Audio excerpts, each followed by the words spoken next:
We've always taken an antagonistic approach to how people view digital. Snapchat and that dog filter, everyone in the world can access it. What makes it special that you own it? Fewer people having access to something creates more value and exclusivity, and that really sort of promotes the both intrinsic and extrinsic values of ownership.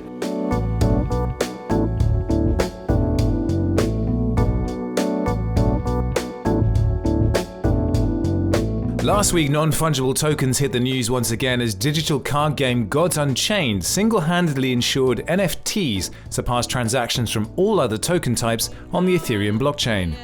The game uses ERC-721 tokens to represent its cards, and Ethereum posted a record 3.7 million transactions in just one day. CryptoKitty should already be very familiar to crypto natives, and in May this year, Animoca brand successfully auctioned a high-performance F1 virtual car for 415.9 ETH or $106,000 as part of their F1 Delta Time blockchain game. Tilda, NFTs are still hot property, and one New York company is making giant strides in this rapidly growing sector. Quidd is the leading marketplace for buying and selling digital collectibles. We've got over 7 million mainstream fans who we've converted into collectors of digital stickers, digital trading cards, digital figures. We've issued now over 2.1 billion individually serialized digital collectibles that now sit and are stored in these collectors' digital collections. We run a free-to-play mobile application since 2016. Without this notion of actually either owning an object or being able to provide any sort of liquidity or cash out mechanism for your investment in these objects. People are doing this because they love what they're doing on Quidd. One of the secrets of Quidd's success has been their ability to strike deals with major mainstream brands. We work with over 300 brands. We are trusted partners of Disney, of Marvel, of various media companies, even sports leagues. By working with licensed content owners, we were able to attract users who would then monetize in our app, and then we could reinvest further into more licensed intellectual property, which would then attract more users and create a nice big flywheel of being able to bring as many brands to the platform as possible and attract as many users as possible. But there's one key challenge which the team has aimed to tackle. How do you create an experience where an object at the heart of it is viewed as valuable, and where millions of people can look at that object and say, there's a consensus on this, that we all think this is valuable. We think there's real specialness to scarcity. And we think that when you remove scarcity, relationships and business models fundamentally change. In some cases, they don't change for the better. There's value that's created in terms of monetary value, that extrinsic value that's based on demand that exists for this item. But there's a lot of people that gain value just out of how beautiful a piece of art is. To date, there currently is no way for somebody to liquidate their assets and either recoup their investment or to gain a profit from it. So quite literally, any economic incentive to collect our digital collectibles doesn't exist today, which I think makes what we've accomplished to date even more special.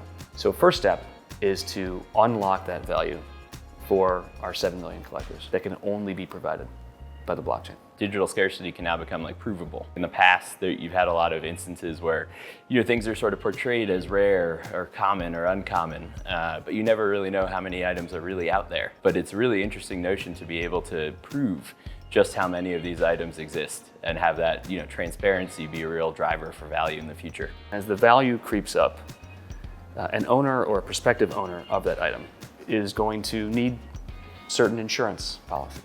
They're going to need a certain level of security as to where it's stored and how it's transmitted. They're going to need a certain level of privacy. Owners of high value items don't necessarily want to be outed for who they are. They're going to need a certain throughput if they want to transact it at high volume. They're going to need a certain cost to hit. And ultimately, they're going to need a certain amount of trust that that digital item is safe. We can provide that trust, and we've done it today as a centralized system. That's one of the miracles we've pulled off, is not a single one of our collectors questions. When we say there's 500 of these that exist, there's truly 500. But I think when the value of an item goes up, which they inevitably will as these items become more and more scarce and gain more and more mythology in the aftermarket, that better technical requirements are needed. Earlier this year, blockchain gaming specialist Animoca announced their intention to acquire Quidd, with the goal of creating a powerful ecosystem to expand the sale of crypto collectibles. It's the logical next step for the ambitious young company. We are not a blockchain company, like period, full stop, the end. And that's why it's so clever, because you can take what we're doing, which works without the blockchain, and then enhance that experience by bringing the blockchain to the back end. This is a universal human activity that everybody at some point in their lives engages in. There's no reason this should be a narrow experience that's only available to the technological elites or the early adopters. This really has to hit every single person. So for us, as it relates to Harmony, we simply need to work with a blockchain that has a high throughput. It is full stop a disqualifier if you can't handle the current transaction volume that we have today and that we'll have in 6 months, 12 months, 18 months. Currently, we do about 6 to 7 transactions per second in the aftermarket. Where Harmony is just so important is being able to create that seamless user experience that no other network can really handle.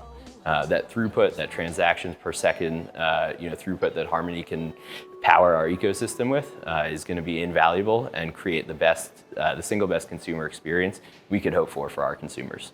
With Gods Unchained already proving the appeal of collectibles in the digital space, there's seemingly no limits to what could be possible in this fast-growing market. Everything has a home on Quidd.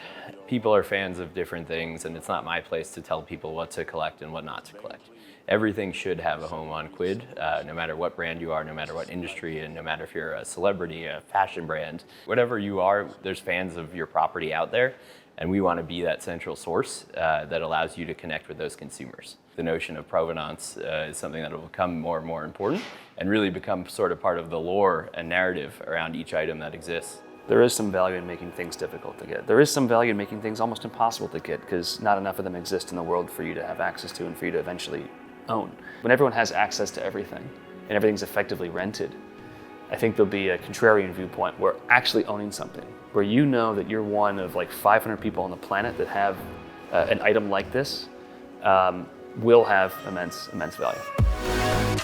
So if you're enjoying these Harmony Insights videos, please be sure and leave a comment. And if you don't like them, you can also leave a comment, that's also fine. Subscribe, like, do the usual things and share them on your social channels. We'll be doing them every week. And if you'd like to know what we're going to be doing next week, well, we'll leave the choice up to you.